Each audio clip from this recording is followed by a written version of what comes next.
ಭಾರತದ ಜಿಡಿಪಿ ಲೆಕ್ಕಾಚಾರದಲ್ಲಿ ಬದಲಾವಣೆ. ಮೂಲ ವರ್ಷ 2011-12ರಿಂದ 2022-23ಕ್ಕೆ ವರ್ಗಾವಣೆ. ಇದರ ಅರ್ಥವೇನು? ಅರ್ಥವ್ಯವಸ್ಥೆಯ ಮೇಲಿನ ಪರಿಣಾಮಗಳೇನು ಎಂಬುದರ ಬಗ್ಗೆ ಈ ವಿಡಿಯೋದಲ್ಲಿ ನೋಡೋಣ. ಮಿಸ್ ಮಾಡದೆ ಈ ವಿಡಿಯೋವನ್ನು ಕಂಪ್ಲೀಟ್ ಆಗಿ ನೋಡಿ ಮತ್ತು ನಿಮಗೆ ಯಾವ ಉದ್ಯೋಗದ ಬಗ್ಗೆ ಮಾಹಿತಿ ಬೇಕು ಎಂಬುದನ್ನು ಕಮೆಂಟ್ ಬಾಕ್ಸ್ನಲ್ಲಿ ತಿಳಿಸಿ. ಹಾಗೆ ಈ ವಿಡಿಯೋ ಇಷ್ಟವಾದರೆ ಸಬ್ಸ್ಕ್ರೈಬ್ ಮಾಡಿ.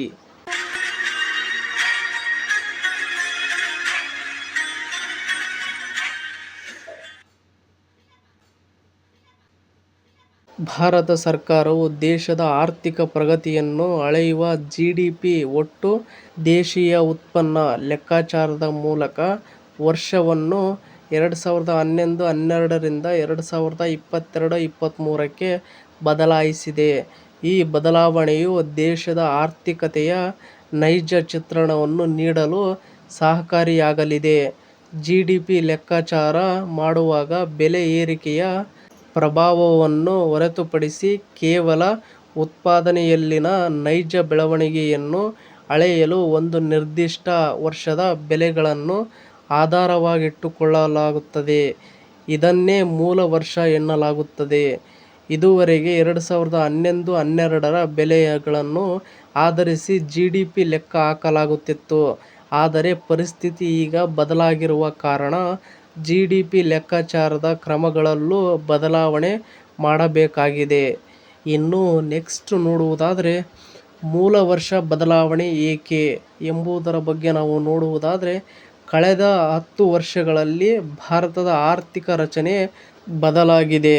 ಡಿಜಿಟಲ್ ಸೇವೆಗಳು, ಗಿಗ್ ಎಕಾನಮಿ ಮತ್ತು ನವೋದ್ಯಮಗಳ ಪಾಲು ಹೆಚ್ಚಾಗಿದೆ.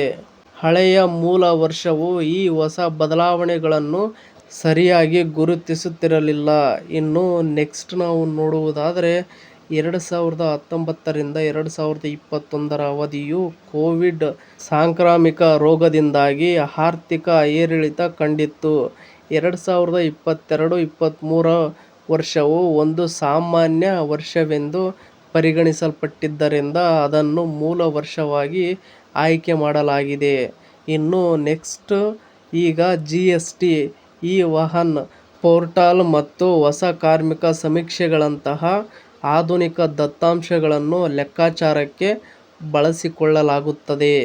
ಇನ್ನು ನೆಕ್ಸ್ಟ್ ನಾವು ನೋಡುವುದಾದರೆ ಮೂಲ ವರ್ಷ ಬದಲಾವಣೆಯಿಂದ ಪರಿಣಾಮಗಳೇನು, ಪರಿಣಾಮಗಳು ಏನೇನಾಗಿದೆ ನಾವು ನೋಡುವುದಾದರೆ, ಹೊಸ ಮೂಲ ವರ್ಷದ ಅನ್ವಯ 2025-26ರ ಹಣಕಾಸು ವರ್ಷದ ಅಂದಾಜು ಜಿಡಿಪಿ ಬೆಳವಣಿಗೆ ದರವು ಶೇಕಡಾ 7.4ರಿಂದ ಶೇಕಡಾ 7.6ಕ್ಕೆ ಏರಿಕೆ ಆಗಬಹುದು.